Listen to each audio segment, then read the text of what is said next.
Адел, помеѓу хоророт и надежта. Индонезија, 5 часот, понеделник, 10 јануари, 2000 година. Под сенката на палмите што се нишаа, Адел ги собра децата околу 50 на број. Нејзиниот глас се издигна почнувајќи да ја пее "Напред христијански војници". Можеше да го види стравот во очите на децата, додека и се придружија во песната. "Не сакам да умрам", викна едно дете. Немаше ни 10 години. "Нема да умреме, дојди и плескај со рацете со нас." Адел се наведна кон него, зборувајќи му директно на уво, за да може да чуе и покрај пеењето на децата.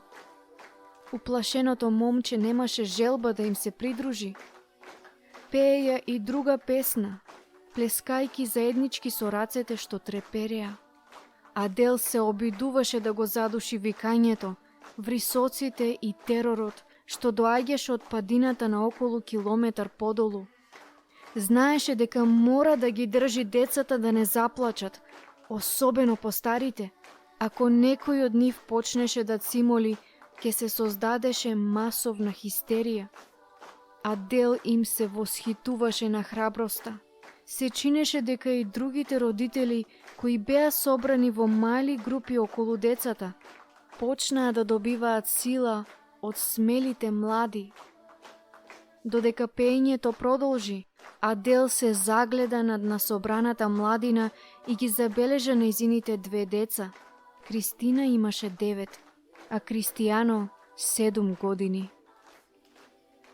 Адел можеше да биде храбра, се преиспита себе си. Можеше да биде храбра за своите деца, за сите деца. Довербата во Христос и беше цврсто вкоренета. Се грижеше за нив, особено за Кристијано, нејзиниот мал авто. Тој беше толку млад и мал за својата возраст. Адел тивко се молеше за Божја заштита и повторно беше благодарна што ја грабна Библијата пред да избега од дома. Сега ја отвори, внимателно ги вртеше излижаните страници кај познатиот стих и на глас прочита: "Се можам преку Христос кој ми дава сила." 13 стих од Филипјаните, 4 глава. Потоа Адел заврти во задниот дел од Библијата, каде што беа напишани бројни песни и ги водеше децата во нова песна. Додека пееја, некои од децата се пожалија дека се гладни и жедни. Беа на планината од Пладне и сега сонцето зажари со жолто кафеав сјај на небото. Зајди сонцето овде, на малиот индонезиски остров Доди, може да биде спектакуларно. Но денес, самракот беше злокобна увертира за темнината што ќе падне врз нивното село. Одеднаш извикот на Мету се проби низ песната на децата. "Бегај! Адел, бегај!" Адел побрза до работна висорамнината и се помачи да погледне на кај бледиот залез. Таа едва и можеше да ги препознае силуетите на луѓе кои брзаа по стрмната патека. Повторно се јави гласот на Мету. "Земи ги децата, Адел! Побрзај! Мора да бегаш во џунглата!"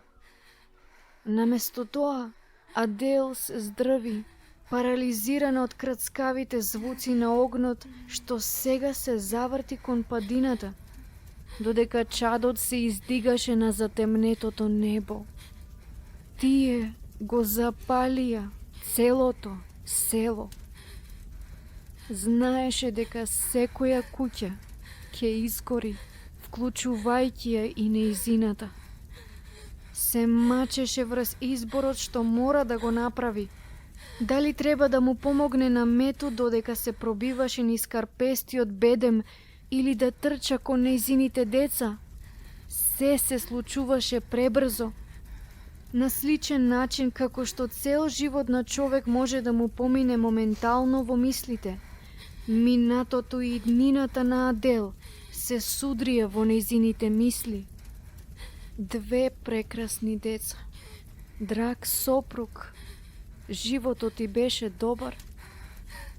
Се заврте кон децата, а потоа на брзина погледна кон Мету.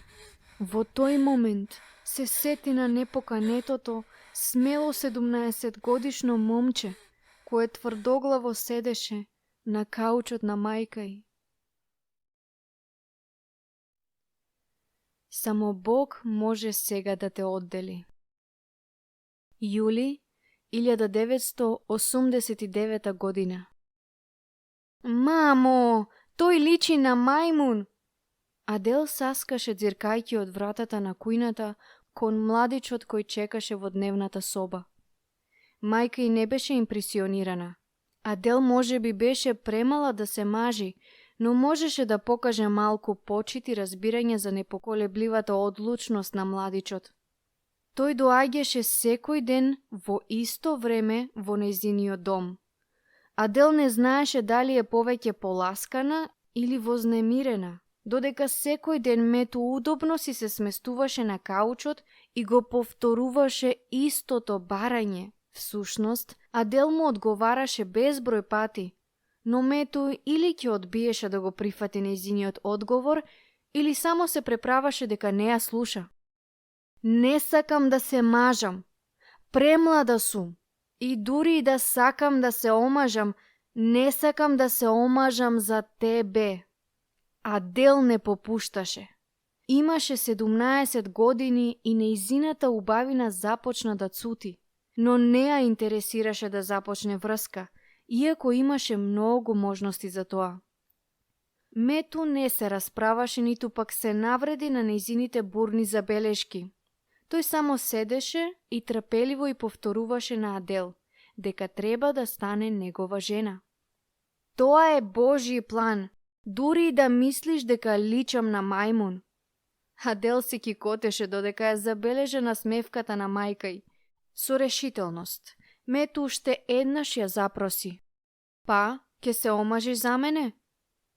Таа знаеше дека нема смисла да му одговори, па Адел само седна таму, прашувајќи се кога ќе си замине. На крајот Мету стана да си оди, но пред да замине ја соблече кошулата, убаво ја здипли и ја стави во нејзиниот скут. Еве, рече, не сакаш да ми одговориш мене, па кошулата ќе чека, додека сум одсутен. Адел не можеше да не биде поласкана од овој младешки и искрен гест. Може би тој и не е така лош. По 3 месеци Адел и Мету се венчаа. Тоа беше традиционална свадба според локалните обичаи. Започна рано во ведрото октомвриско попладне и траеше долго во ноќта. 2 цели оброци се сервираа за целото село, што дојде да сведочи на радосниот настан. Во еден миг, сето ова помина, додека Адел се бореше со наизменичните бранови на вознемиреност, повторно грижејќи се дека беше премлада и дека бракот беше една ужасна грешка. Таа беше првата од 6 деца кои се мажат. Како воопшто може да ги разбере нејзините обврски како жена?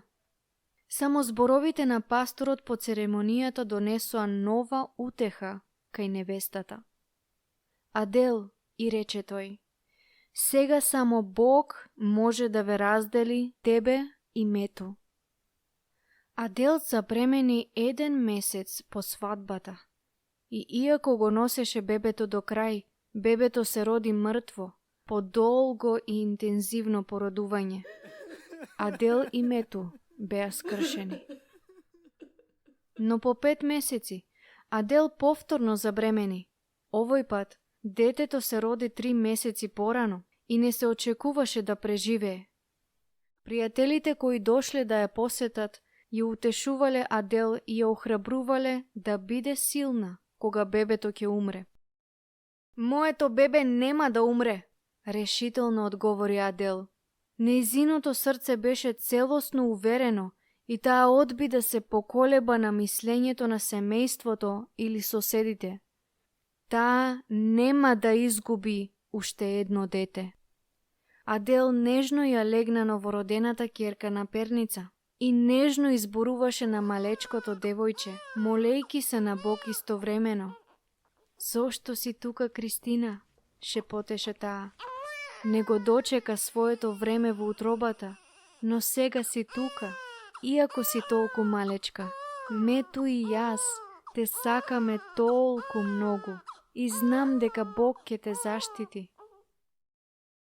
На запрепастување на нејзиното семејство и на селаните, Кристина се разви во здраво дете кое туку што прооде и по 2,5 години доби друштво од нејзиното братче, Кристијано. Адел и Мету не можеа да бидат посреќни. Наскоро по раѓањето на Кристијано, тие се преселија во сопствен дом. Тоа беше обична трособна куќа, главно од бамбус и имаше земјен пот. Беше скромно, но беше нивно. Можеби кога децата ќе пораснат, тие ќе може да си дозволат подобар и поголем дом. Едвај би дочекале такво нешто. Засега и покрај тоа, беа среќни што не се под кровот на родителите на Мето. Скоро сите фамилии од селото на Адел беа христијани и таа со ентузијазам помагаше во младинските програми на црквата. Имаше повеќе од 50 деца на блиска возраст со Кристина и Кристијано, и Адел сакаше да им ги чита истите библиски приказни, што некогаш дедој и ги читал. Се чинеше дека се вклопи во истата работа што ја работеше и дедој, да го проповеда Евангелието, дури ако се однесуваше за децата на соседите. Предстојниот џихад. Животот за Адел и за сите од нејзиното село поминуваше со малку проблеми, се додека соседните муслимани не ја направија нивната прва официјална посета.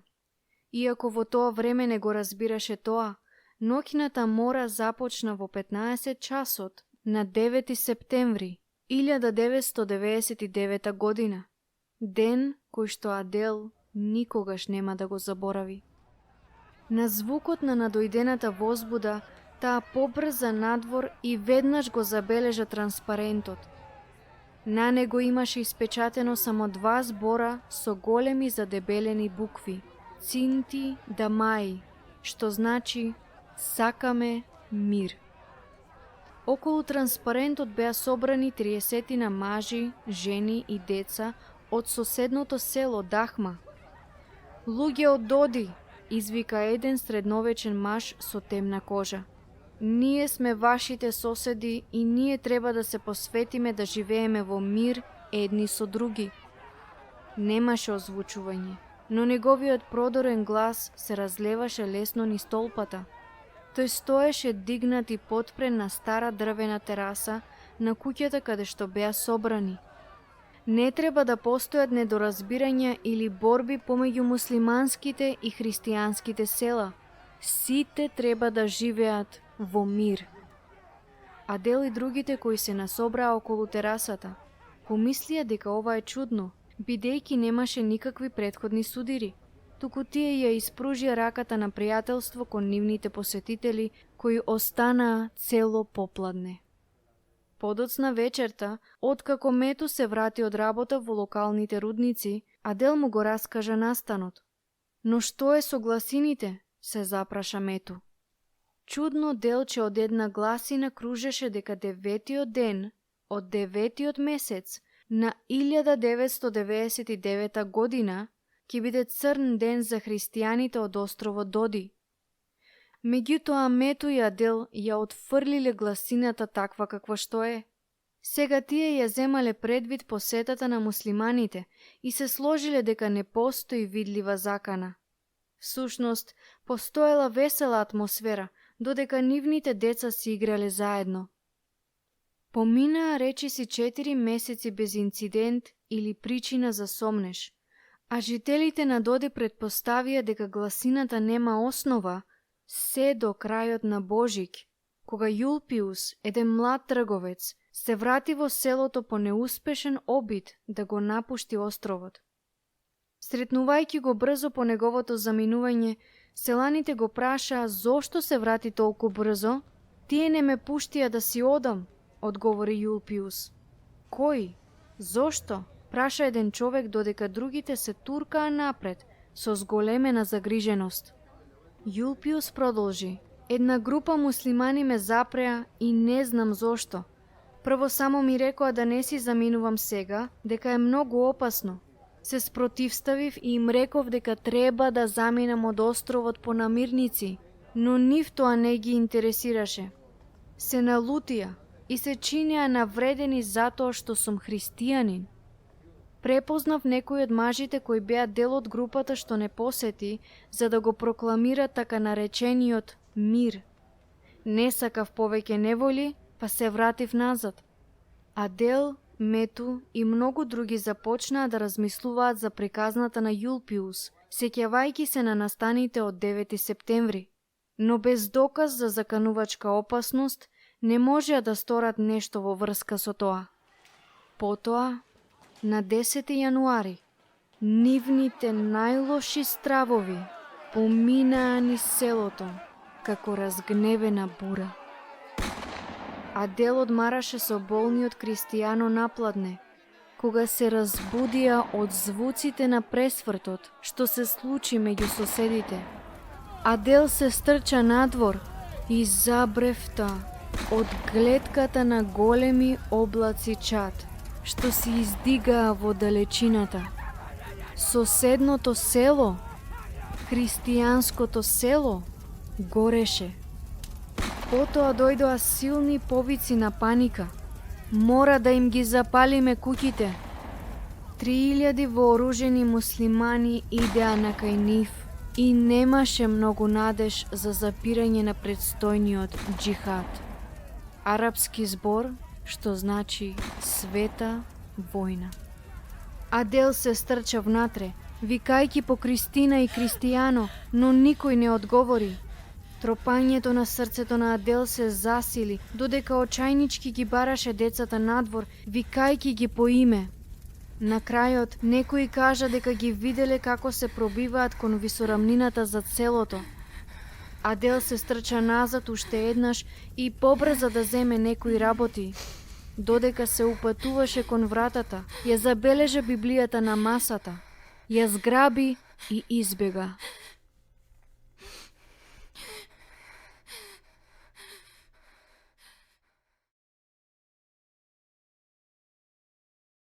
Мамо, дали ќе умреме? 18 часот, понеделник, 10 јануари 2000 година. Мето и другите соселани ги задржуваа муслиманските напаѓачи речиси 4 часа, но нив ги имаше премногу и тие беа вооружени со мечети, факели и огнено оружје. Сега целото село беше во пламен, а извиците на толпата Аллаху Акбар, Аллаху Акбар, што значи Аллах е велик, го исполнуваа етерот. Мето и другите мажи очајнички бегаа по лизгавиот бедем, надевајќи се дека воините на џихадот ќе се задоволат со уништување на нивното село. Наместо тоа, садистички гнев се рашири меѓу нив и наскоро тие итаа по високорамнината, бесно пукајќи од пушките во насока на насобраните христијани. Мету и Адел брзо ги собраа нивните деца и мајките, додека секој од нив бегаше во различна насока. Надевајќи се на избегнување на интензивните пукотници, се фрлија во високата трева и продолжија да ползат колку што е можно побрзо во џунглата.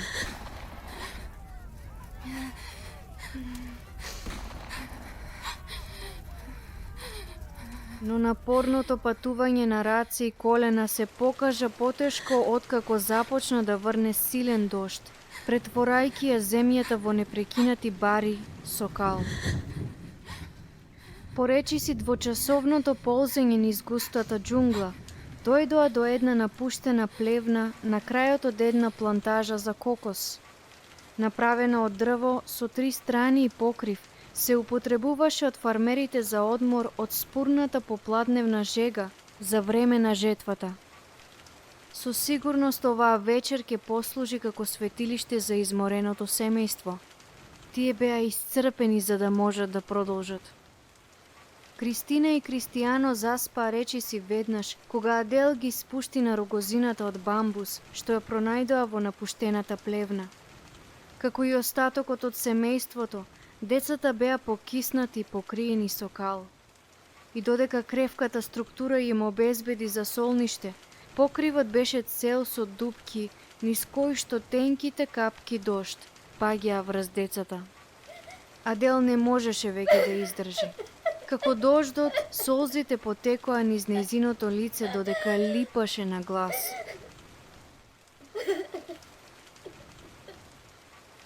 Кога ја поврати контролата, таа и Мету седнаа еден до друг за кратко и меланхолично време за молитва, а потоа тивко седеа заедно со мајките во текот на страшната ноќ. Кога се раздени, Кристина и брати се разбудија, постепено разбирајќи дека ужасната ноќна мора, што мислеа дека ја сонуваат, всушност беше вистина. Нивните широко отворени очи молеа за неколку зборови на утеха, но мртвата тишина го засени уплашеното семејство и никој не знаеше што да каже. На крајот Кристијано зацимоли: "Мамо, гладен сум." Очите на Адел така затворени набабреа, додека се обидуваше да ги задржи солзите. Но кога го зеде младиот син во скут, таа веќе неконтролирано плачеше. "Те молам, не плачи така, Адел," замоли Мету. "Ќе одам да побарам храна." Тој се обиде да ја убеди жена си, но знаеше дека нејзината чаша се преполни.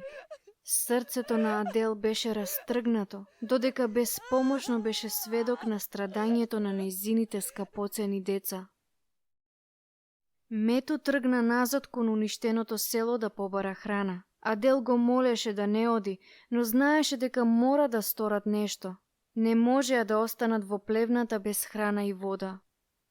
Времето поминуваше бавно откако Мету замина. Длабоко чувство на страв продолжи да ја обзема Адел. Не можејќи да се бори со вознемиреноста, го поведе семејството назад во џунглата. На крајот дојдоа кај другите од нивното село, кои се криеја покрај едно поле со пченка. Адел ја водеше Кристина, Кристијано и мајките низ густата низа од пченка и тие почнаа да ги берат сувите зрна. Барем имаа нешто за јадење. По неколку часа, Мето му се придружи на семејството, носејќи 12 лименки Кока-кола. Тоа беше се што можеше да најде. Но кога децата посегнаа да ги отворат лименките, се слушнаа пукотници, одекнувајќи како грмотевици во полето. Никој не знаеше од која насока се упатени стрелите, така што сите се фрлија на земја, немајки поим каде да бегаат. На крајот Кристина погледна кон Адел и праша: "Мамо, дали ќе умреме?"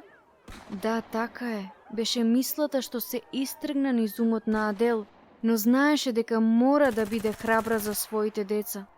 Ги повлече двајцата и им кажа дека се ќе биде во ред. Но Адел знаеше дека зборовите на утеха не може да ја заменат страшната реалност на нивната состојба. Знаеше што треба да прави. Тоа ќе биде најтешкиот разговор што некогаш ќе го има со своите деца, но Адел немаше избор. Мораше да им каже: "Кристина и Кристијано, ве молам, погледнете ме и слушнете ме внимателно. Ако бидеме фатени од оние джихадисти, ќе ве запрашаат дали сакате да станете муслимани. Ако кажете не, може би ќе ве убијат." Адел погледна директно во очите на децата. Знаеше дека постои само еден вистински одговор Но како од вака млади деца се очекува да бидат толку храбри? Двете деца едноставно одговорија: ние сакаме да го следиме Исус. Без да размислува, Адел ја отвори Библијата што ја зеде и заврти кај еден стих што постојано и поминуваше низ мислите, откако избега од својот дом. Дедо и на Адел и го читаше толку често како дете, што практично и се всади во срцето. Псалм 23. Ги советуваше двете деца да повторуваат по неа и започна да ги цитира зборовите: Господ е пастир мој, ништо нема да ми недостасува. Ако тргнам и низ долината на смртната сенка, нема да се уплашам од злото, зашто ти си со мене. Продолжи се додека и двајцата не го научија псалмот напамет. Двајцата беа толку храбри, но Адел се прашуваше дали навистина тие ја разбираат сериозноста на ситуацијата. Чувствувајќи како повторно се формираат солзи во аголот на очите, таа забрзано замавна со раката наназад и праша: Кристина, дали се плашиш дека може да те убијат ако кажеш дека си христијанка? Кристина го приближи лицето до мајка си, ја погледна директно во очи и нежно одговори: Мамо, те молам, не грижи се, не се плашам да умрам. Откако и стрелите престанаа, оние во полето со пченка најпосле се разотидоа. Адел, Мету и нивното семејство се вратија назад во густата џунгла, каде што патуваа внимателно уште 2 дена. Се движеа добро под закрилата на ноќта и спиеја неколку часа пред изгреј сонцето. На едно место Мету сретна други од нивното село и од нив слушна дека некои христијани биле убиени. Загрижен за своите сакани, тој само ги истера подлабоко во џунглата. Сите беа исцрпени и на крајот Мету и Адел сватија дека не може да ги форсираат понатаму децата.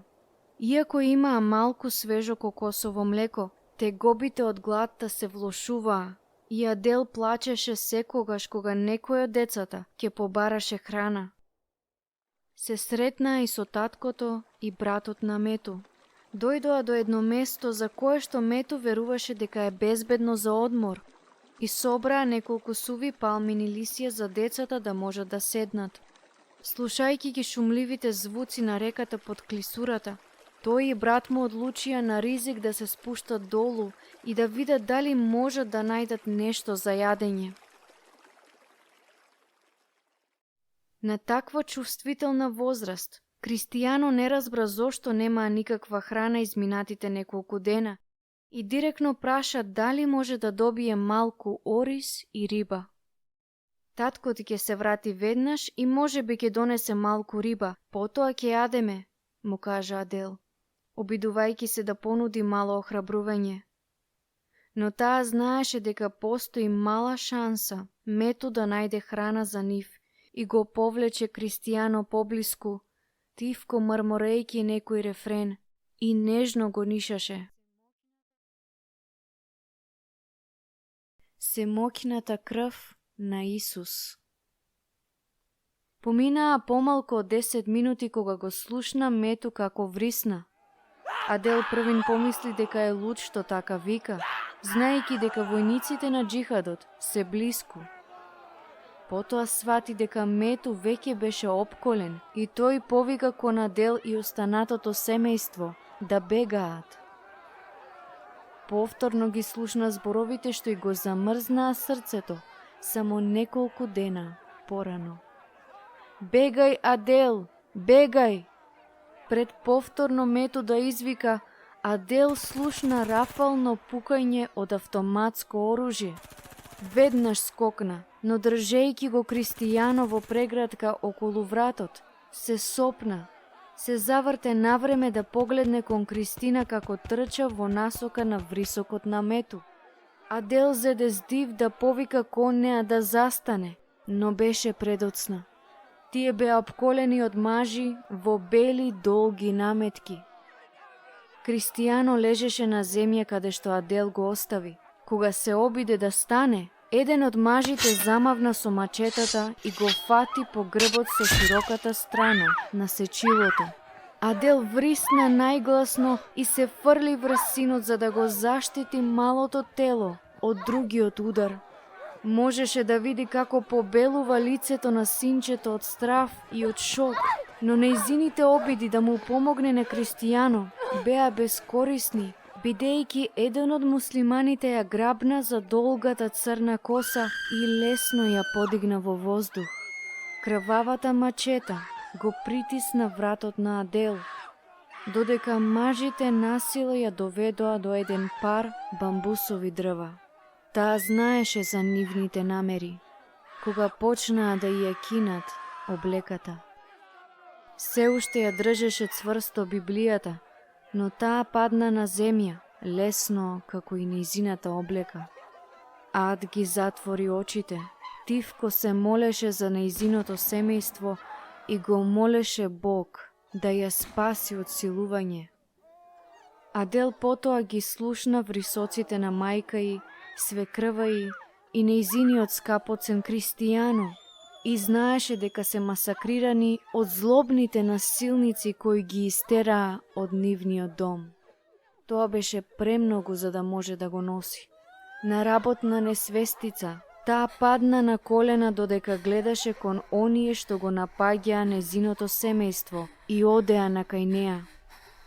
Крв течеше од работ на нивните мачети. Крвта на Кристијано. О, Боже! Плачеше Адел. Не знаеше како да продолжи. Еден од мажите го извади испотениот турбан и го врза околу главата на Адел. На него пишуваше Аллаху Акбар. Со последната сила Адел извика: крвта на Исус е семоќна. Таа е христијанка, свиња, смрдлива свиња. Да ја силуваме и да завршиме со неа, се смеваше еден глас. Поголем број разбеснети муслимани ја обкружија Адел, разговарајки што да прават со неа. Зборуваа на нивниот локален дијалект, не сваќајки дека Ад можеше да разбере се што зборуваа. Во обидот да ги скрие солзите, Адел тивко се молеше во своето срце: Господе, те молам, помогни им да сватат што прават. Тоа е големо зло. Те молам нека разберат. Не може да знаат што прават. Тоа е човечки невозможно. Како што продолжуваше да се моли, од конфузијата пред неа еден тивок глас прошепоти: Адел, дали си тоа ти? Таа погледна да го види човекот од незиното село што го заробија. Се викаше Ханс.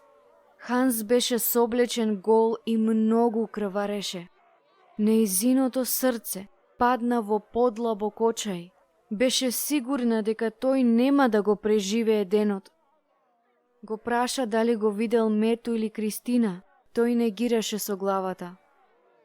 Еден од мажите кој ја собра облеката на Адел ја тутна во незините раце.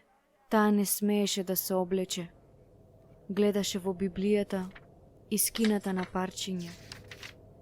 Двајцата заробеници ги водеа во марш кон стрмната патека, со мачетите бодејки ги најранливите делови од истепаните тела.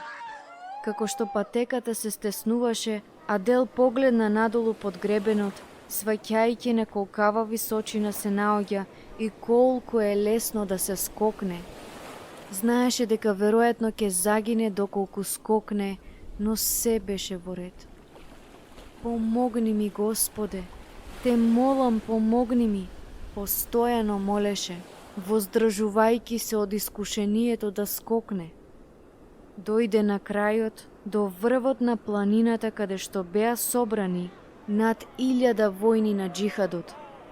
Беа на сите возрасти, некои едва и тинеџери, но секој беше облечен во иста долга бела наметка со цврсто врзан турбан на главата. На нишан, еден од војниците ги принуди Адел и Ханс да застанат еден крај друг.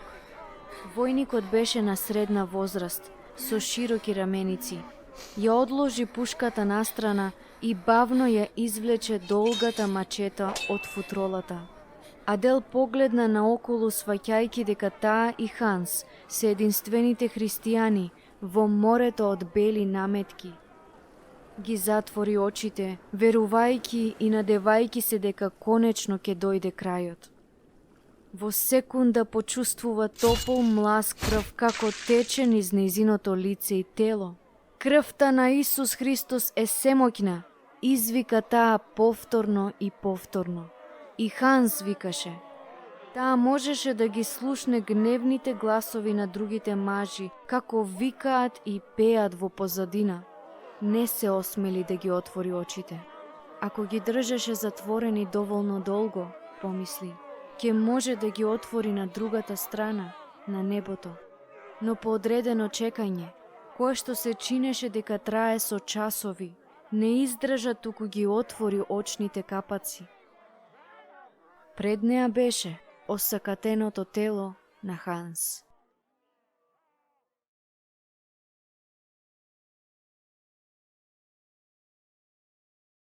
Седум обични зборови. Адел беше покриена со крв, но не можеше да каже дали е нејзината или на Ханс. Беше во големи болки од повторните удари на муслиманските мажи, но изгледаше дека нема ниту една отворена рана на нејзиното тело. Гласот и стануваше послаб, но успеа да ги повтори зборовите. Крвта на Исус Христос е семоќна. Некако знаеше дека Бог ја заштитува. Досега требаше да умре многу пати. Поминаа повеќе од 5 часа откако ја соблекоа и започнаа да ја тепаат. Веќе знаеше дека Кристијано, мајка му на Мету и Ханс се мртви и се сомневаше дека така е и со останатите. Но таа беше жива и мораше да има причина зошто. Среде ужасниот напад, Адел некако почувствува чудесен зрак на надеж. Групата джихадисти го собраа оружјето и кажаа на Адел дека е време да си одат. Таа ќе им биде водич, рекоа. Ја турнаа напред пред формираната линија и ги водеше надолу по криволестиот пат на спротивната страна од планината. Адел немаше појма на каде тргнаа, само чекореше во состојба на полусвесност и се обиде да се ослободи од звуците на бруталната екзекуција на Ханс и гледката на искасапеното тело во нејзините мисли. Незадоволни од касапењето на неговото тело на парчиња, мажите го покрија телото со палмови лисја од соседните кокосови дрва, истурија бензин над купот и го запалија трупот. Кога дојдоа до подножието на планината, Адел повеќе не им требаше како водич. Мажите ја турнаа во насока на Дахма, нивното село, постојано влечејќи ја за долгата коса, подбивајќи се со неа и удирајќи по голото тело странично со мачетите. На секој удар Адел повторуваше наглас: крвта на Исус Христос е семоќна, крвта на Исус Христос е семоќна. Понекогаш некој од мажите ќе придеше од позади и ќе замавнеше со рамниот дел од мачетата по главата. Таа паѓаше на земја како кукла од партали и се фаќаше за глава со дланките од рацете. Како илјадници игли да беа влезени во нејзиниот череп, но кога ќе ги погледнеше рацете, се чудеше дека воопшто не крвавеше.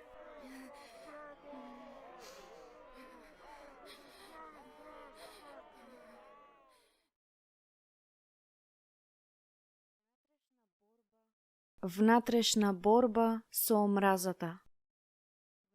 Храброста на Ад растеше кога повторно ќе сватеше дека Бог на чудесен начин и го поштеди животот. Но зошто? Не можеше да разбере зошто се уште дише, откако толку многу други беа сурово убиени. Дури и нејзините заробувачи имаа збунети лица, а таа се запраша дали и тие се прашуваат Како една безпомошна жена може да ги преживее нивните постојани напади.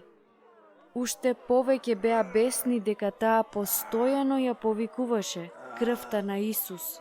На крајот, еден од нив ја застана, запали една рака лисија од тутун и ги стави насила во нејзината уста.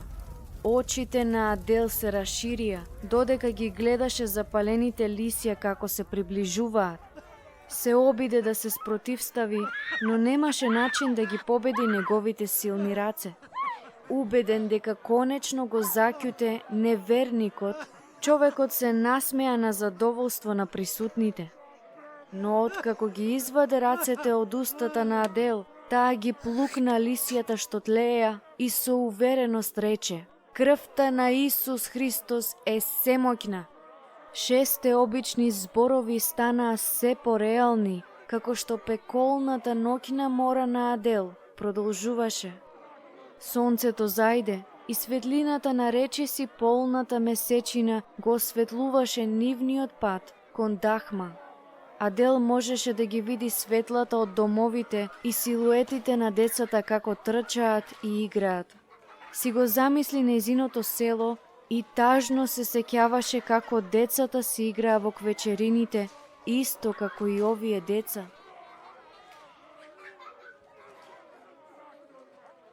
Групата застана и на Адел и беше наредено да се облече.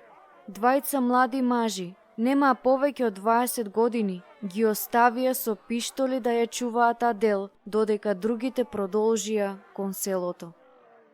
Адел ги запраша двајцата младичи дали знаат што се случи со нејзината ќерка. Да, ја убивме, одговори еден од нив со подбив. Адел почувствува дека тие лажеа, но можеше да ја види омразата во нивните очи. Почувствува како и во неа расте омраза и се молеше на Бог да ја тргне. Малку подоцна Адел беше однесена во селото, каде што беше предмет на исмејување и тортура. Воините беа брутални, но таа беше цврста. Ако дојде нејзиниот ред да умре, дури и во рацете на воините на джихадот, таа беше подготвена. Уште еднаш Адел заклучи дека е единствениот заложник во близина. Не можеше ниту да замисли колкумина од другите беа убиени. Во тој момент не знаеше што е полошо, да се биде мртов или затворен од овие злобни лудаци. Без разлика на измачувањето, продолжи гласно да прокламира: крвта на Исус Христос е семоќна. Секој пат кога војникот ќе го ослободеше теророт врз нејзиното кревко тело. На командното место на джихадот Адел повторно беше соблечена. 3 жени ја воведоа во една споредна соба, каде што ја искапеа со студена вода во рагјосана метална када. Ве молам да се измијам сама, замоли Адел. Но тие одбија и откако Адел повторно ги замоли, жените ја тепаа со големи дрвени лажици. По студената бања и беше дадена една мајца и еден пар куси пантолони полни со дупки. Нејзината облека припаѓаше на гнасната свиња и рекоа жените: и ќе биде изгорена.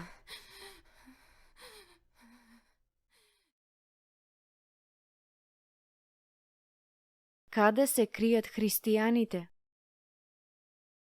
11 мажи беа назначени да ја испрашуваат Адел, а други 30 или 40 се собраа околу нив. Таа ги препозна.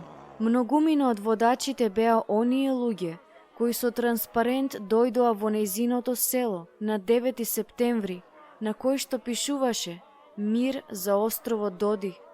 Човекот кој го водеше испитувањето беше истиот оној кој зборуваше толку уверливо на терасата тој ден.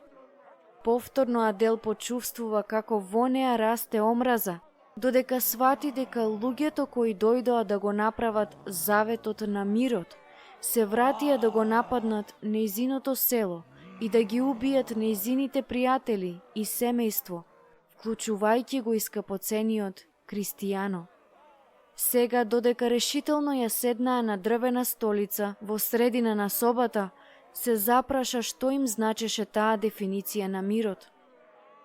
Каде се кријат другите христијани? Тивко праша високиот виток маж. Не можам да ви кажам. Дури и да ме убиете нема да одговорам. Адел знаеше каде многумина од нив може би се кријат и знаеше што ќе им се случи ако им каже: нема да ги повредиме, само сакаме да знаеме каде се. Зар не сакаш да си одиш дома? Адел седеше тивко, одбивајќи да одговори на нивните прашања. Испитувањето траеше уште 30 минути, завршувајќи со шамар на лицето на Адел. Пред неа стави една чинија со храна, но таа одби да јаде. Колебливо двајца мажи ја држеа отворена устата и ставаа храна насила. Адел ја плукна, иако немаше јадено ништо 3 дена. Одбивноста на Адел да јаде или зборува се прошири брзо низ Дахма и многу луѓе се собраа пред командниот центар извикувајќи: предајте ни ја, ќе ја исечеме на делови и ќе ја закопаме во земја. Слушајќи ги гневните гласови, Адел беше преплавена со омраза и страв во исто време. На крајот еден постар маж по име Сабум Сабар влезе во собата. Не изгледаше дека е понесен од истиот гнев како и другите. Клекнувајќи близо до местото каде што седеше Адел, ја праша дали може да му каже каде се кријат другите христијани. Не можам, одговори таа во страв и започна да плаче. Сабар стана и му рече на командантот: подобро ќе биде доколку ова дете дојде со мене. Ако остане овде подолго, ќе биде убиена. Една група мажи продолжија да викаат кон Адел и да и се закануваат со убиство, додека беше испратена во домот на Сабар. Ветија дека ќе чекаат надвор некој добар момент да ја нападнат. Но Сабар и кажа: ќе бидеш безбедна овде. Можеш да спиеш во гостинската соба. Чекорејќи по едвај наместената спална, Адел брзо ја затвори вратата однатре. Потоа седна на креветот на сламената постела и почна да плаче, се додека мислеше на својот скапоцен Кристијано.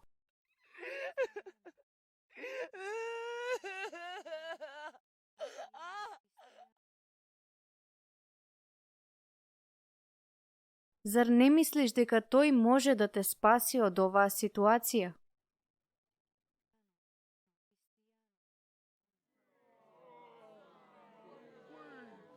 Следниот ден, група униформирани војници влезе во селото. Беа веднаш одведени во домот на Сабар, за да се сретнат со Адел. Го имаа истото прашање како и другите: каде се кријат другите христијани?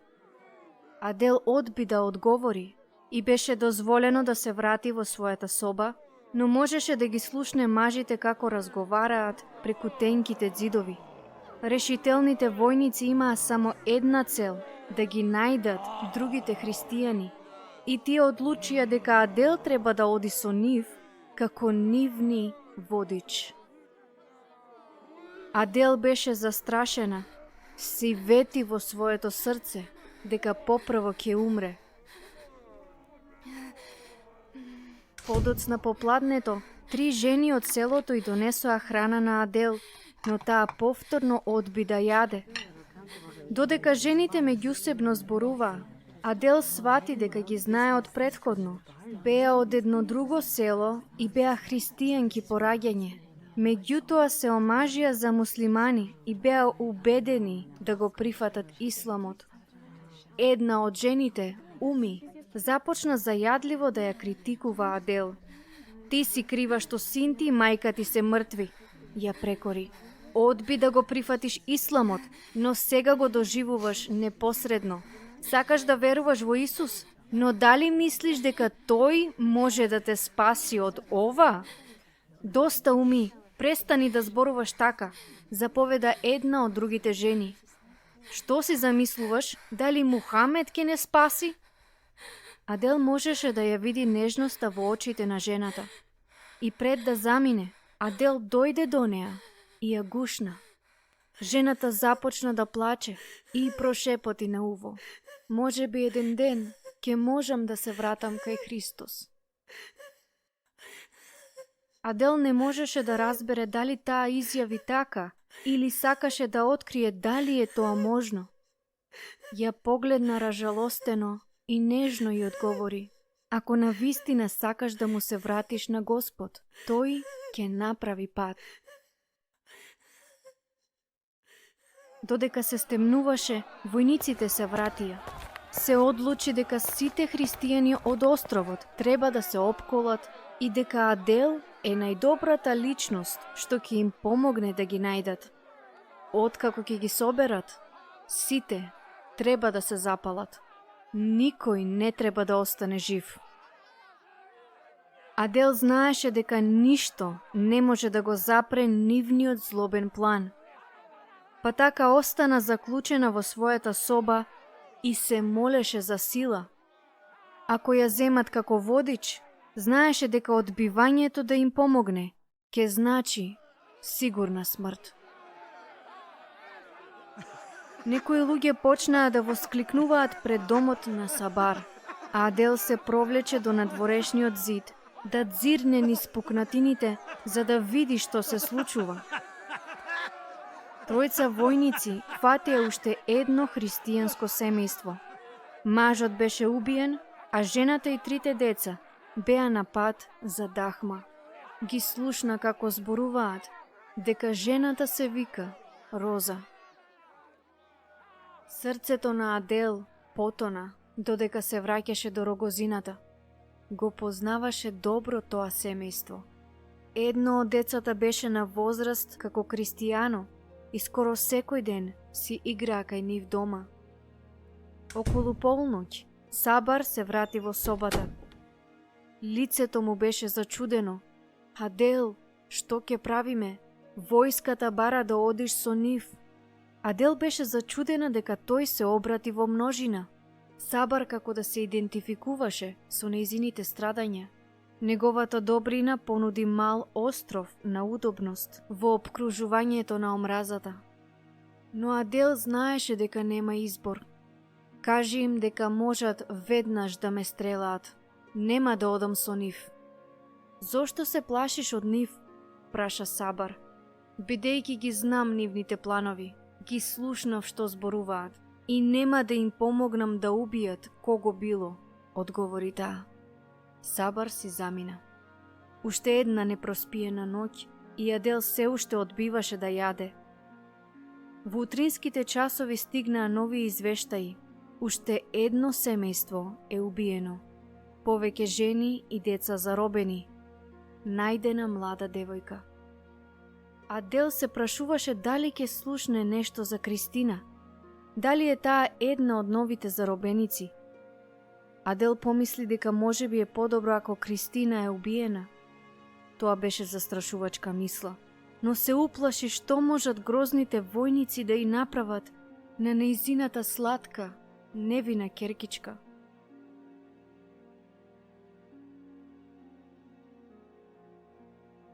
Кристина.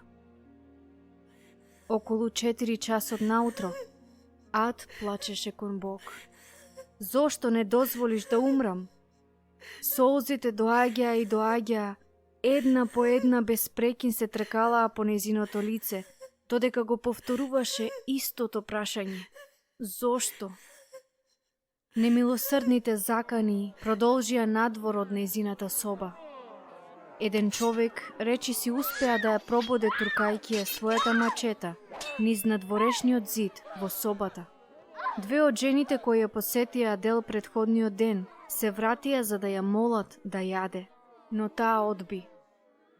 Остана во собата успевајќи малку да дремне во тишината на утрото, но поголем дел од времето се стуткуваше спроти зидот и плачеше. Продолжи да се моли за Мето и за неговите сватови, но најмногу се молеше за Кристина. Потоа дојде веста. Адел, Адел, ја повика Сабар додека се втурна во собата. Некои мажи се надвор, велат дека ја заробиле твојата ќерка, Кристина. Тоа беше ризик, голем ризик, но Адел мораше да знае дали Кристина е жива или тоа беше само сурова измама да ја намамат надвор од домот на Сабар. Имаше само еден начин да дознае. Патуваа со брод до селото Салуби. 6 војници на джихадот, Адел, Сабар, кој по барање на Адел се сложи да појде со нив, и млада заробеничка по име Макси. Другото пријателче на Кристијано, Макси, имаше само 7 години. Адел го зграби малото девојче и го прегрна цврсто. Плачеше додека ја тргаше кадравата коса од лицето. Тоа беше познато лице, пријател на семејството. Ад седна до Макси, држејќи ја цврсто и галејќи ја нејзината глава на краткото патување до Салуби. Макси многу ја подсетуваше Адел на Кристијано, но мирниот момент набрзо исчезна, кога Адел ги виде вооружените војници како чекаат на брегот. Ја повлекоа Адел надвор од бродот и бруталниот третман, што беше се уште свеж во сеќавањето, се врати. Макси беше ужасната додека ги гледаше злобните напади врз Адел. Гласно врискаше, а нејзиното тело влезе во неконтролирани грчеви. Слушајќи ги врисоците на младото пријателче, Адел повторно прокламираше: "Крвта на Исус Христос е семоќна." Се плашеше сега дека патот до Салуби нема врска со Кристина. Надежта набрго исчезна со продолжување на тепањето. Сабар започна да вика на мажите, молејќи ги да престанат. Успевајќи да ја отргне Адел од нивни раце, тој помогна и ја однесе во една поголема куќа крај брегот, каде што беа и другите заробеници. Потоа и рече дека мора да си оди. Не можам ништо повеќе да сторам за тебе. Ако продолжам да се мешам, ќе ме убијат и мене. Жал ми е. Имаше некои жени во куќата кои се тресеа на секое насилно дерење на мажите надвор. Ад ја стави главата цврсто на дланките за да плаче, кога слушна чекори како и се приближуваат. Го дигна погледот и ја виде. Тоа беше Кристина. Кристина се фрли во прегратката на мајка си и заплака: "Мамо, мамо!" Се држеа цврсто, а Кристина продолжи да се мачи да каже некој збор. "Жал ми е, мамо, многу ми е жал. Ја убија баба. Го видов и неговото тело, мамо. Го видов Кристијано. Го убија. Ох, мамо." "Знам, Кристина, знам дека ги убија." Имаше премногу сеќавања и Адел започна неконтролирано да плаче. Кристина не знаеше што да каже. Само ја бакна мајка си, повторно и повторно ја бакна мајка си.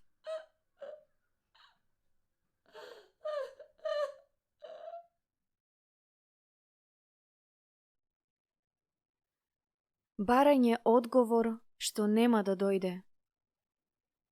Вечерта на 6-тиот ден од нејзиното заробување, Адел и 60 други заробеници ги собраа заедно и им рекоа дека мора да се преобратат во ислам следното утро. "Никогаш нема да стана муслиманка," одговори Адел. "Добро, не мораш, но ако не го направиш тоа, ако која било од вас одбие, ќе ве убиеме сите," одговори командантот. "И нивната крв ќе падне врз вашата глава." Меѓу христијанските заробеници таа вечер се свика состанок. Ним прв пат им беше дозволено да се сретнат како група по нападите. Се гушкаа едни со други и пролеаа солзи. Дали ќе се сложат да се преобратат или ќе им се придружат на бројните христијански маченици. Можеме да ги повториме зборовите, да ги кажеме нивните молитви. Бог ги знае нашите срца. Тој нема да ни суди, каже еден човек. Како? Толку долго се спротивставувавме. Дали се тоа е за џабе? Што е со нашите деца? Дали сакаме да ги видиме како ги убиваат пред наши очи? Дали Бог сака сите ние да умреме во ова муслиманско село? Расправиите продолжија. привидно исчезнувајќи во далечината, кога Адел ја прокоментира нивната очајна ситуација. За себе можеше лесно да одбие да се преобрати. Знаеше дека нејзината вера ќе ѝ помогне да издржи до крај. Но дали нејзините дела беа фер кон одредување на судбината на другите, вклучувајќи ја и Кристина? Дилемата ја вознемири Адел, додека плачеше кон Бог за одговор. Тоа не дојде. Следното утро, христијаните се собраа во дворот. Дали донесовте одлука? Дали ќе се преобратите или ќе умрете? Праша еден војник на джихадот. Никој не се осмели да одговори прв. Дури помладите деца одбиваат да зборуваат, вкочанети од страв и внатрешна борба да останат верни на нивната вера. Вознемиреноста кај командантот растеше покрај нивното непопусливо молчење и им издаваше наредби на неговите подчинети на нивниот јазик. Војниците се вратија со дузина лажици и во еден бизарен ритуал почнаа да мешаат кал и да ги принудуваат христијаните да го јадат. Командантот ја удри шлаканица на Адел кога таа исплука. Јади, јади, викаше на неа. Адел одби. Потоа донесоа едно црево и секој од заробениците беше испрскан со така нареченото исламско крштевање, кога муслиманите почнаа да цитираат стихови од Куранот. Кога завршија, играа како пијани мажи и пукаа во воздух, прославувајќи ја својата извојувана победа на преобраќање на христијаните во ислам. Христијаните, стоејќи заедно во тишина, се гледаа со чудење додека ги наблюдуваа војниците како продолжуваат со бескорисното славење. Но нивните срца се скаменија кога ги видоа војниците како носат канти со бензин кон насобраната група. Еден дотеран офицер со поинаков изглед зачекори пред останатите. Адел го препозна како водач од островот Јава. Без малку загриженост, смирено им нареди на своите предпоставени да ги заклучат христијаните во една од куќите и да ја полијат со бензин. Набиени внатре во колибата, измачените христијани започнаа да викаат додека се собираа околу малите деца. Не се плашеа да умрат за Христос. Секој од нив го докажа тоа повеќе пати за време на заробеништвото, но помислата да бидеш жив изгорен и да ги гледаш децата како горат во пламен беше премногу за да се издржи. Во единство тие клекнаа долу, повикувајќи кон Бог да ги спаси од оваа ужасна смрт. Додека се молеа, меѓу војниците надвор дојде до дискусија. Се расправаа дали треба да ги запалат христијаните. Еден од нив тврдеше дека сега заробениците се преобратија во ислам и може да бидат корисни за джихадот. На брзина се одлучи, ако заробениците сакаат да земат учество во джихадот, тоа ќе ја докаже нивната посветеност на Аллах и ќе бидат поштедени.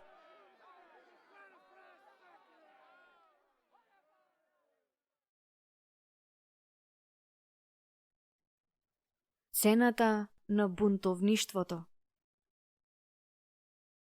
Слушајќи ги овие расправи, Адел и останатите останаа во состојба на шок. Тоа не беше одговорот што го бараа, но треба да се донесе одлука. Ако постарите заробеници се сложат да одат со војниците во следниот джихад, сите ќе бидат поштедени. Инаку плевната ќе биде полеана со бензин и христијаните ќе изгорат. Потресените заробеници се смрзнаа на колена, повторно охрабрувајќи се еден со друг и чудејќи се кој ќе се осмели да зборува прв. Командантот беснееше во плевната, објавувајќи радосната вест: ако сте доволно стари да носите мачета, дојдете и придружете ни се на джихадот, ќе биде забавно. Гневот во Адел исплива додека го слушаше болното исмејување кон заробениците. Чувствувајќи наплив на храброст, таа стана. Командантот се насмеа, мислејќи дека таа е првиот доброволец, но таа им се обрати на другите. Немојте никој од вас да оди со нив. Ако сакаат да не убијат, подобро ќе биде да не убијат овде, барем ќе бидеме заедно сите. Командантот, збеснат од нејзиниот отпор, ја грабна за раката. Што рече? Адел повтори. Нема да му се придружиме на джихадот, а сега те молам, оди си. Командантот ја стегнат сврсто раката на Адел, гледајќи ја директно во очи. Тој не мораше да зборува. Очите му комуницираа совршено со гнев. Но Адел веруваше дека Бог ќе ги поштеди. Веруваше дека нејзиното директно спротивставување има цена.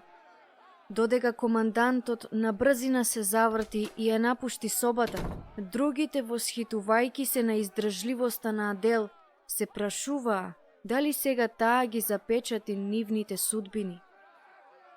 За чудо, војниците заминаа, а заробениците беа изнесени од плевната. Поминаа 2 недели, а Адел беше под постојана закана. Муслиманите знаеја дека таа имаше влијание врз другите затвореници и помислија дека треба да биде ликвидирана. Нејзината физичка сила се враќаше и бавно почна да јаде по инсистирање на Кристина.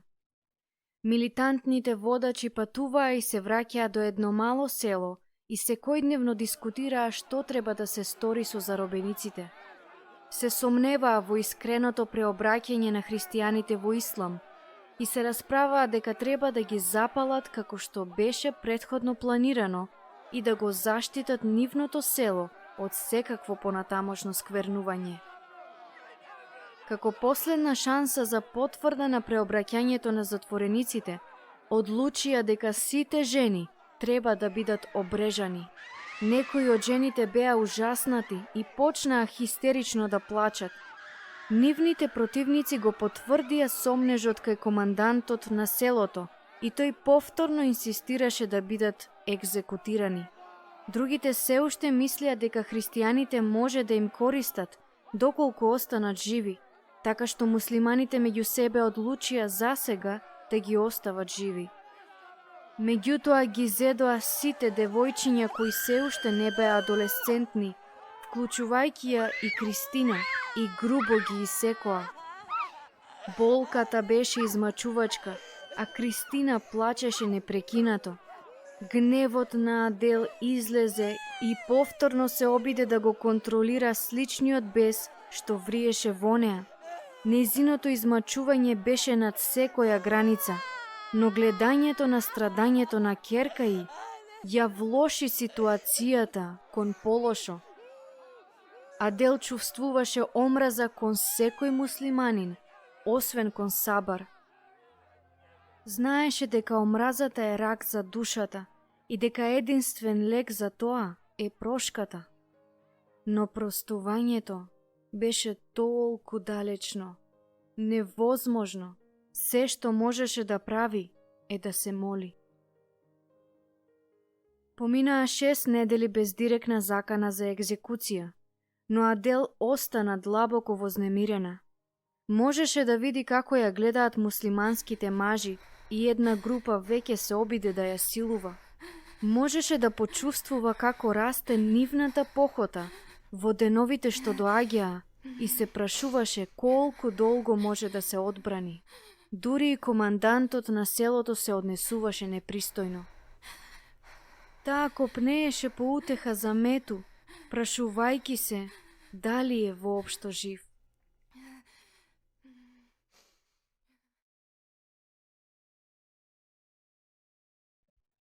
Мету. Едно утро неочекувано еден мал одбор на државни службеници дојдоа со брод во Салуби. Службениците ги истражуваа наводите дека христијаните се држат како заложници во селото, обвинение што муслиманските војници жестоко го одбија. Меѓутоа, Нахор, човекот кој беше собственик на бродот, беше христијанин и слушна дека жена по име Адел беше во заробеништво. откако ги донесе патниците, тој веднаш отиде да ја бара. Дали си ти Адел? Нахор тивко праша, откако некој покажа на неа. Кој си ти? Одговори Адел со сомнеш. Едва излегуваа зборовите од неа, кога Нахор ја зеде во преградка и почна да плаче. Слушнав се за тебе и за ситуацијата овде, рече тој. Што? Како ме познаваш? Мету ми кажа. Адел не можеше да поверува. Мету беше жив. За прв пат во повеќе од 6 седмици почувствува бран на радост и наедно се насмеа. Мету е жив? Запраша таа, осигурувајќи се дека не го разбрала погрешно. Да, секако дека е. Дали сакаш да му напишеш писмо? Праша Нахор. Помислата да му напише на Мету писмо прострои низ мислите на Адел. Колку копнееше да оствари контакт со него, но знаеше дека има многу поважни работи. Да, сакам да му пишам на Мету, но морам првин да направам нешто. Брзо, дај ми пенкало и хартија. Адел седна и започна на брзина да ги запишува имињата на сите заробени. Се уште го пишуваше списокот, кога виде како командантот и се приближува. Брзо, земи го ова со тебе, Нахор, и те молам, внимавај. Адел го гушна Нахор на брзина и се измолкна, жалејки што не можеше да му пишува на Мету. Како копнееше да му каже се, колку го љубеше и недостасуваше, колку беше Христина храбра, но немаше доволно време и беше приморана да каже некој збор за другите заробеници. Несомнено и нивните семејства ќе бидат загрижени. Сега таа се надеваше дека никој не ја виде како зборува со Нахор. Што пишуваше? Командантот беше бесен кога слушна дека Адел не само што зборувала со сопственикот на бродот, туку и му предала парче хартија. Дали испрати писмо? Не напишав писмо, одговори Адел. Што напиша? Неговите зборови беа со гневно мерливи тонови, како да држи нож врз вратот на Адел. Сталожено Адел му рече: едноставно ги напишав имињата на оние што ги држите како заробеници овде. Што направи? Командантот вриеше. Адел со сигурност помисли дека ќе забоде нож во вратот, но за прв пат не се плашеше. Го постигна она што веруваше дека треба да се стори и знаеше дека Мету е жив. Денес беше добар ден. Ден што дури и немилосрдниот командант не може да го уништи. Туку што ги увери владините службеници дека никој овде не е задржан против своја волја. Потпишав договор. Сега ти им даде список за затвореници. Свињо, ќе платиш за ова. Командантот се држеше на своите зборови. Адел беше брутално тепана тоа попладне и многу попладниња потоа. За помалку од 2 месеца селото Салуби беше под истрага. Списокот на Адел кружеше кај владините службеници и меѓу семејствата на заробените, вклучувајќи го и Мету. До Адел допре збор дека Мету доаѓа со владините службеници да те земе тебе и Кристина. Адел беше воодушевена. Таа и ќерка и го преживеаја кошмарот наречен пекол во секоја смисла и сега ќе си одат дома. Духот ти се подигна и дури започна повторно да се смее, но Кристина не беше уверена. Дали навистина ќе си одиме дома? Праша со сомнеш. Дали навистина ќе си одиме со тато? Што ако не пуштат? Адел можеше да ја слушне загриженоста во гласот на Кристина и знаеше дека нејзините прашања се на место. Ја гушна својата храбра ќерка и се запраша каков заговор можат да направат оние што ги заробија за да го спречат нивното ослободување. Следниот ден го откри тоа.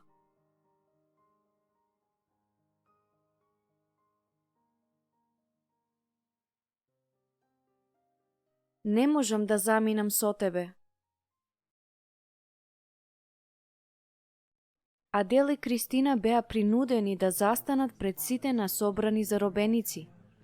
Командантот, обраќајќи се кон христијаните, рече: наскоро ќе ги одведеме Кристина и Адел до Дахма за да се сретнат со нејзиниот христијански маж. Со големо очекување, веста за доаѓањето на Мету се рашири меѓу заробениците. Тие ја познаваа Адел. Ако и биде дозволено да си оди, таа нема ниту за момент да се смири, се додека другите заробеници не бидат ослободени. Адел ќе биде нивната линија на животот до слободата. Потоа командантот продолжи со познатата закана. Адел и Кристина ќе бидат запрашани дали сакаат да останат тука со вас или да заминат со Мету. Ако кој било од нив одлучи да отиде со Мету, сите ќе ве убиеме. Како што командантот се оддалечуваше, клекна пред едно младо девојче на околу 5 години. Вадејќи го ножот од корицата, го притисна на вратото на уплашеното девојче и злобно додаде: дури и тебе. Христијаните застанаа и погледнаа во Адел. Како може да донесе таква одлука, се прашуваа. И размислија што би направиле доколку бидат на нејзино место. Адел знаеше дека никој нема да ја обвинува, нејзе или Кристина, доколку одлучат да одат со Мету.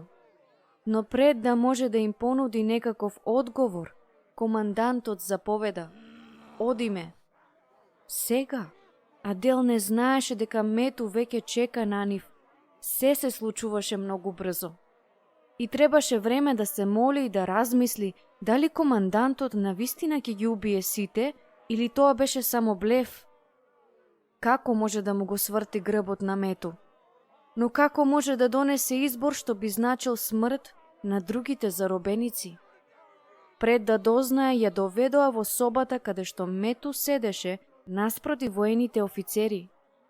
Како што влегоа тие, командантот и шепна на Адел: запомни, ако кој било од вас се врати со него, ќе го убијам секој затвореник. Не само нив, ќе го убијам и Мету. Неговите студени зборови испратија морници по вратот на Адел, исфрлајки секаква помисла дека може би блефира.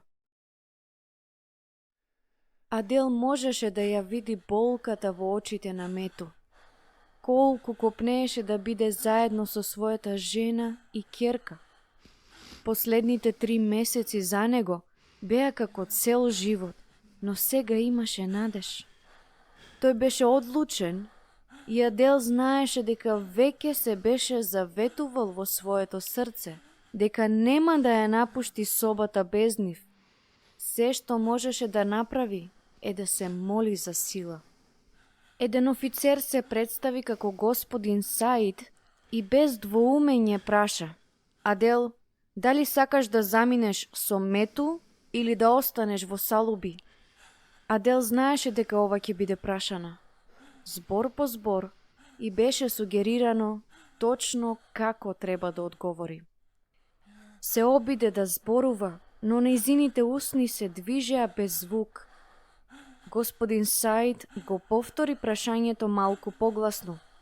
Адел, дали сакаш да одиш со Мету или да останеш во Салуби?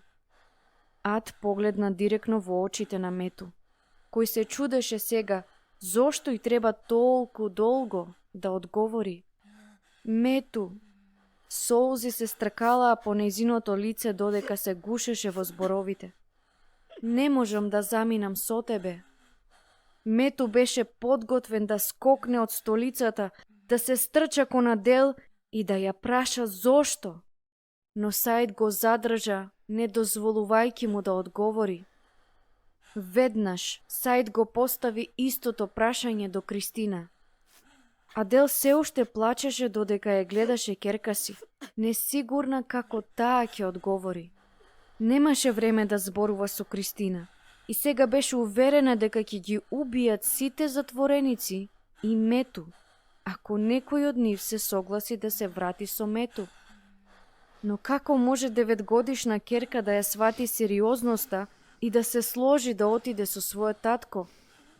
Не можам да отидам со тебе, тато. Жал ми е. Липаше Кристина. очајно обидувајќи се да се извини на татка си и да му ја објасни ситуацијата. Господин Саид грубо ги прекина. Еве, завршивме. Нема повеќе да разговараме на оваа тема. Разбра? На Адел и на Кристина им беа дадени 5 минути со Мету, под строг надзор и инструкции да не си шепотат еден со друг. Игнорирајќи ги нивните наредби, Адел зборуваше тивко, молејќи се да не ја слушнат.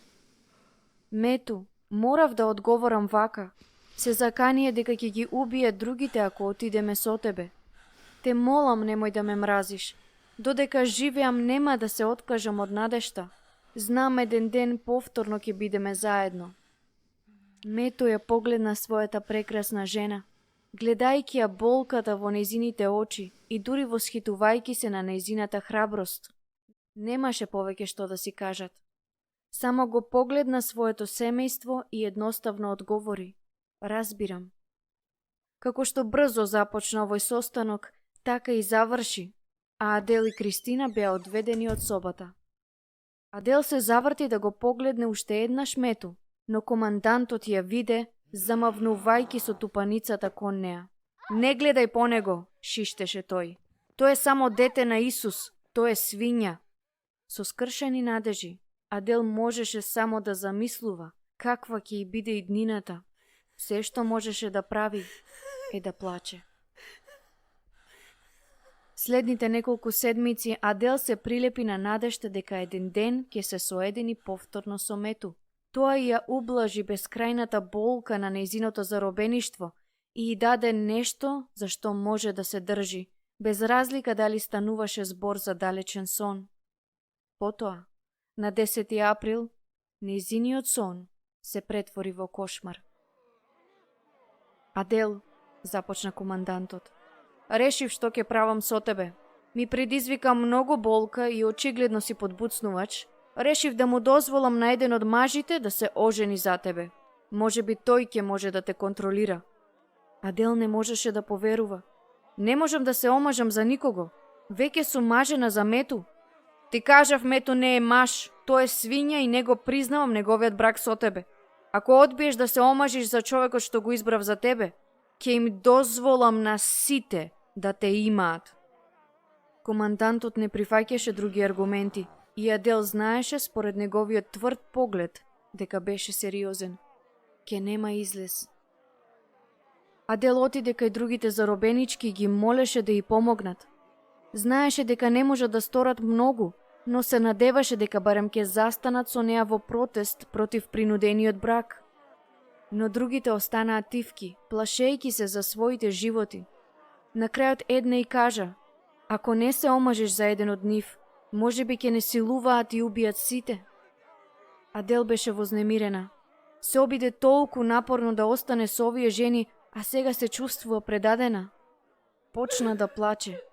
Флоу, дали можеш да ме претвориш во некоја стока и да ме продадеш само за да ме спасиш? Другите можеа само да и се извинат додека се прилепија заедно и плачеа. Знаеја дека ова не е последен пат некој од нив да биде присилена да се омажи. Кога со Кристина беа принудени да се преселат со Алмин, нејзиниот нов маж, Адел веруваше дека ситуацијата не може да биде полоша. Но ситуацијата стана полоша.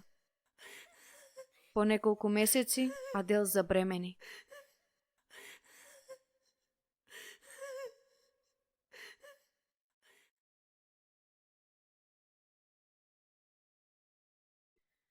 Новиот живот.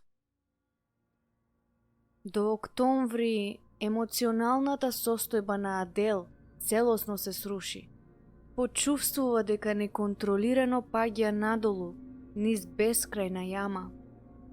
Овие чудовишта го убија нејзиниот син и мајка и немилосрдно ја тепаа безброј пати. Сега поверува дека ја одземена и надежта за повторното обединување со Мету. Омразата што започна тој ужасен ден кога беше заробена, растеше побрзо од новиот живот во неа.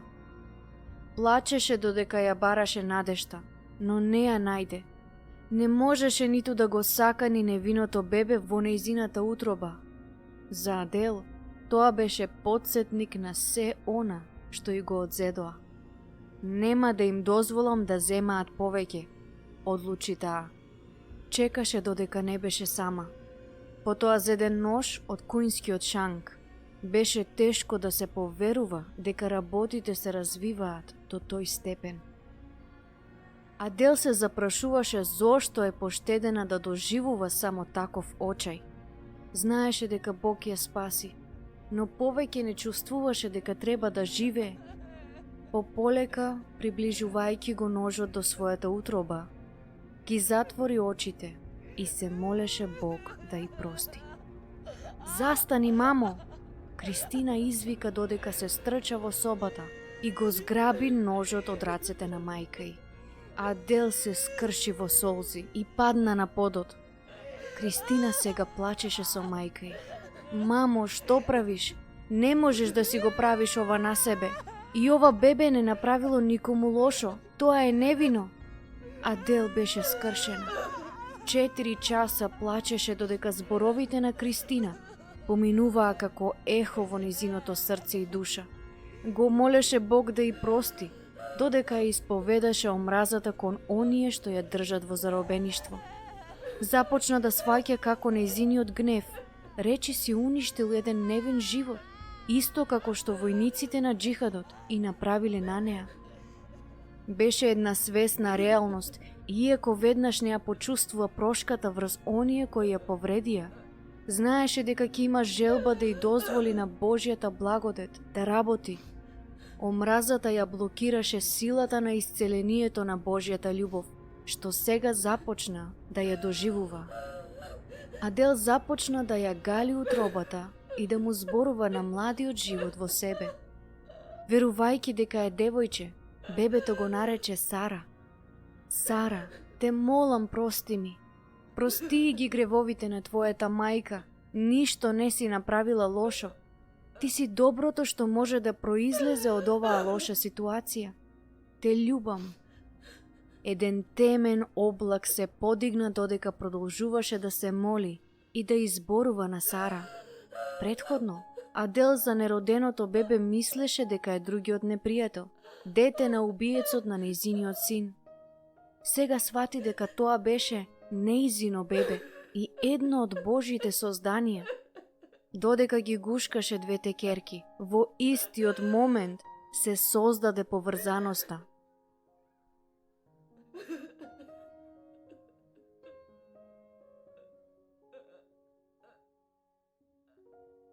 Следниот ден, Адел зеде еден лист хартија, знаејќи дека мора да комуницира со Мету. Мораше да му каже се што се случи и да го моли за прошка. Дури ако не ја сметаше повеќе за своја жена, таа имаше разбирање и немаше да му се лути поради тоа. Го љубеше и копнееше по повторното обединување. Додека пишуваше, солзите ѝ се помешаа со мастилото, правејќи дамка на писмото. Се запраша дали ќе може да го прочита. Кога заврши, имаше напишано 6 страници. За Адел ова беше најболното и најважното љубовно писмо што го напишала. Внимателно го превитка и го скри, молејќи се за можност да се сретне со Мету.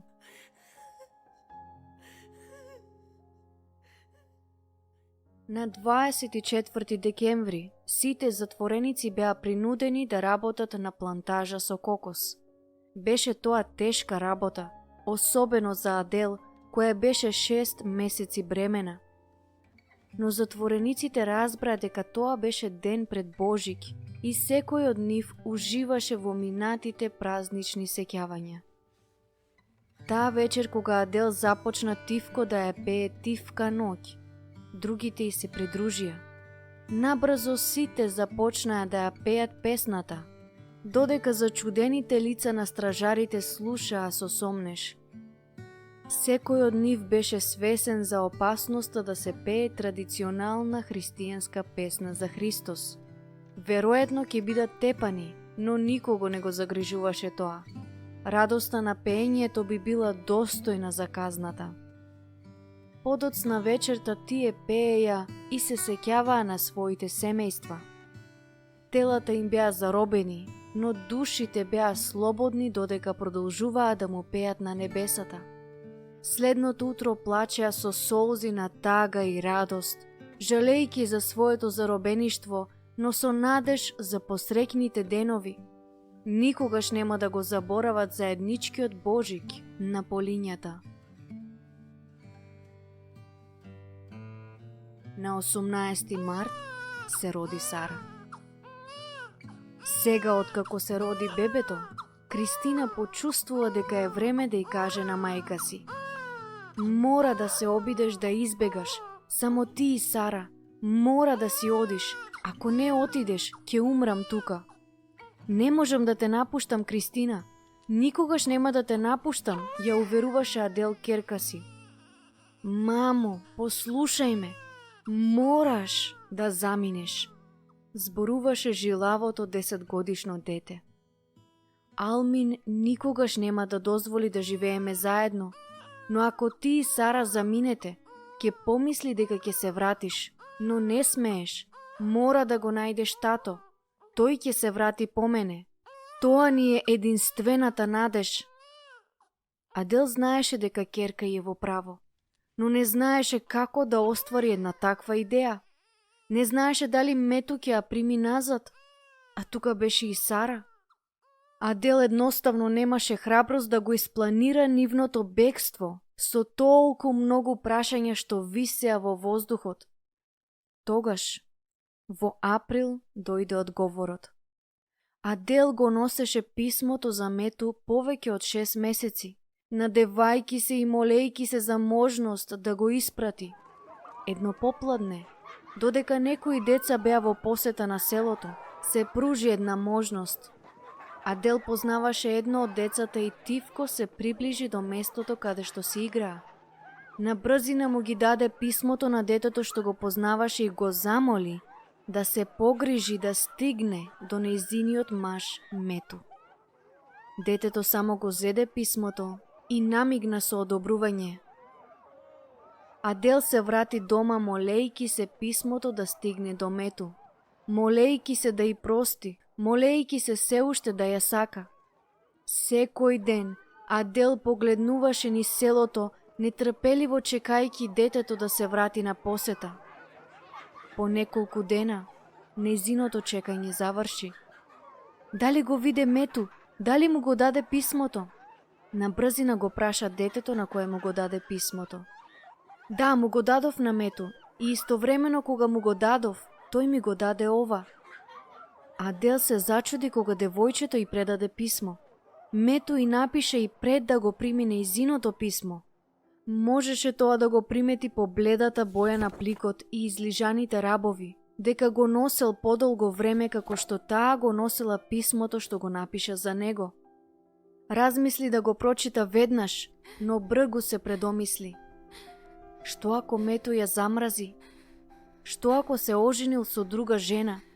Емоциите на Адел беа како тобоган, додека трчаше назад дома, отворајќи го писмото. Срцето й подскокна во ритам, додека очите се спуштија врз зборовите. Адел, можеш да имаш 10 деца од 10 мажи и се уште ќе бидеш моја жена. Дали се сеќаваш што ти рече пасторот? Само Бог може да не раздвои сега. Те љубам, Мету. Адел го доби одговорот. Сега ќе го планира бегството.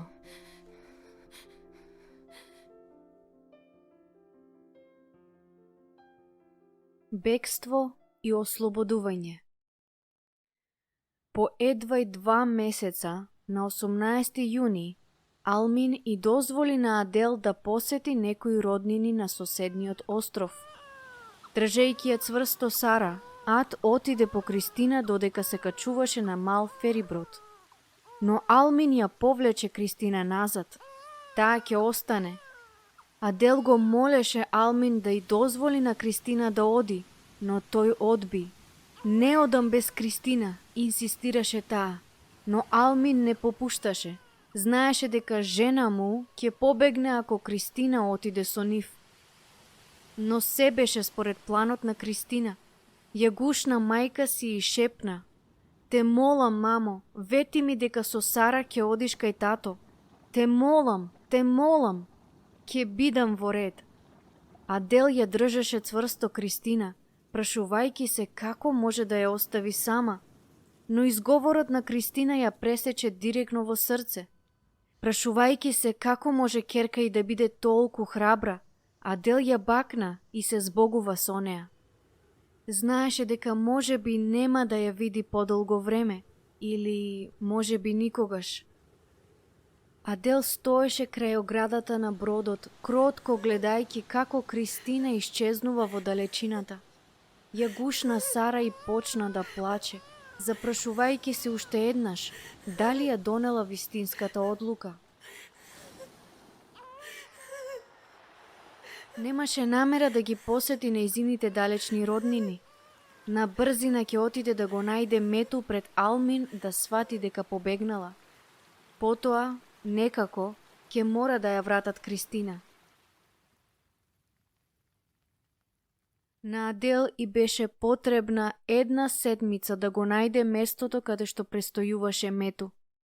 Патувањето беше долго и тешко, а Адел избегнуваше да стапи во контакт со Мету досега, плашејќи се дека Алмин ќе открие што има на ум. Седна на креветот, тивко држејќи ја Сара во гостинската соба, нетрпеливо чекајќи дали навистина Мету ќе ме сака. Продолжи да се прашува: а што ќе биде со Сара? Иако сега Адел беше слободна, се уште се чувствуваше заробена. Да биде полошо, се чувствуваше како предавник. Се омажи за друг човек и ја остави ќерка си Кристина. Како може Мету да ја прости? Повторно и повторно ја преиспитуваше нејзината одлука, додека не заспа во плач.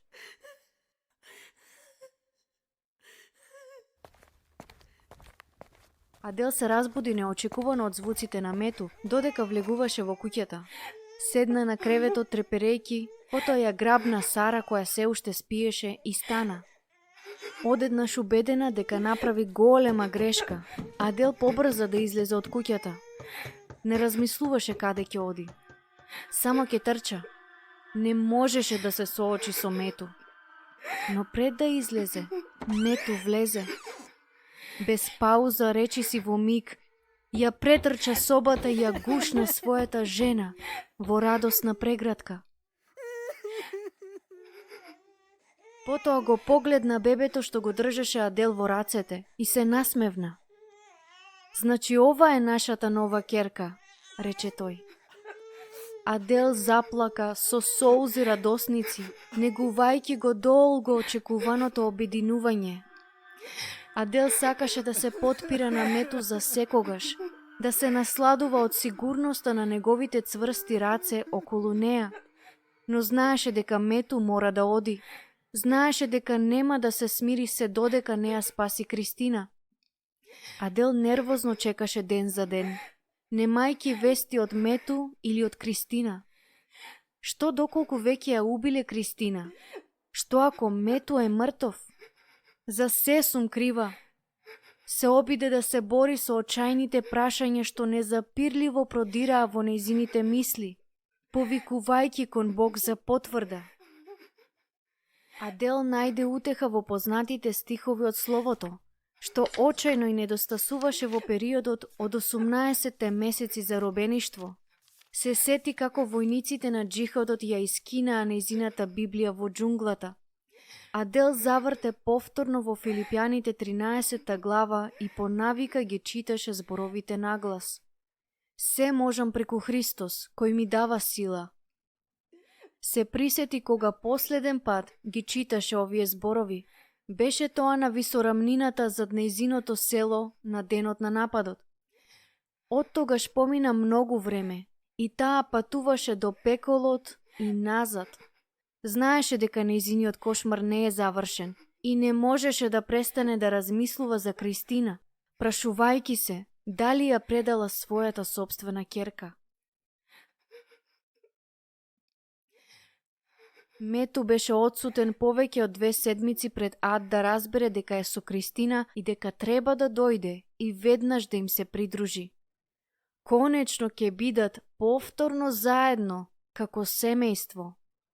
Солзи на радост се стракалаа по нејзиното лице, додека му благодареше на Бог за способноста на Мету да ја спаси Кристина, но се запраша до каде ќе оди Алмин за да ги врати.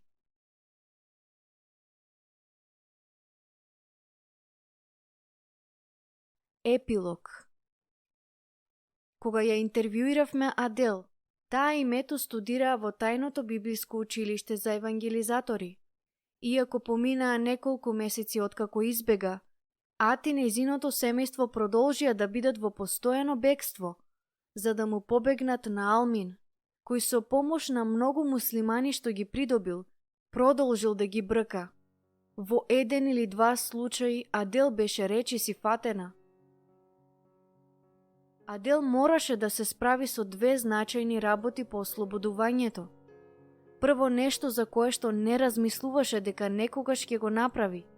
Како христијанка, знаеше дека треба да им прости на војниците на джихадот. Тешкиот процес започна за време на нејзината бременост, кога Кристина ја потсети дека бебето што растеше во неа не изгрешило ништо, дека бебето Сара е невино. Адел знаеше дека може да ги изговори зборовите простувам, но тие треба да продрат во нејзиното срце, каде што се случува вистинското простување. Во месеците по бегството, Адел помина многу време во молитва. Се молеше за спасение на оние кои ја повредија и неа и нејзиното семејство. Веруваше дека овие молитви се клуч за да може да им прости во срцето. Втората работа беше подеднаков предизвик. Адел требаше да си прости себе си. Поради присилниот брак со Алмин, често за себе размислуваше како за предавник. За жал, другите христијани ги потврдуваа овие обвинувања и таа мисла постојано ја вознемируваше нејзината душа, донесувајќи голем немир, особено за време на бегството. Најпрвен мислеше дека Мету и другите христијански пријатели ќе ја остават заради присилниот брак. По време на ова внатрешно измачување беше потешко од физичкото злоставување што го издржа. Кога Ад излезе од заробеништво, беше испитана од една христијанска мисионерска двојка, кои го испитуваа и Мету и работеа на национално и меѓународно ниво за да го помогнат нејзиниот случај. Кога Адел му пристапи на мажоти, Господ го зајакна неговиот дух и првите зборови што излегоа од неговата уста беа: Адел, ти не си предавник. Слушајќи ги овие зборови, Адел се скрши и заплака и на тој ден започна да си простува себе си. Адел и Мету продолжија да работат за да го осигураат ослободувањето на оние кои беа со неа во заробеништво. Она што постојано го притиска нејзиниот дух е тоа што некои од лицата кои се спомнати на овие страници се се уште во заробеништво денес. Потребни и се нашите молитви.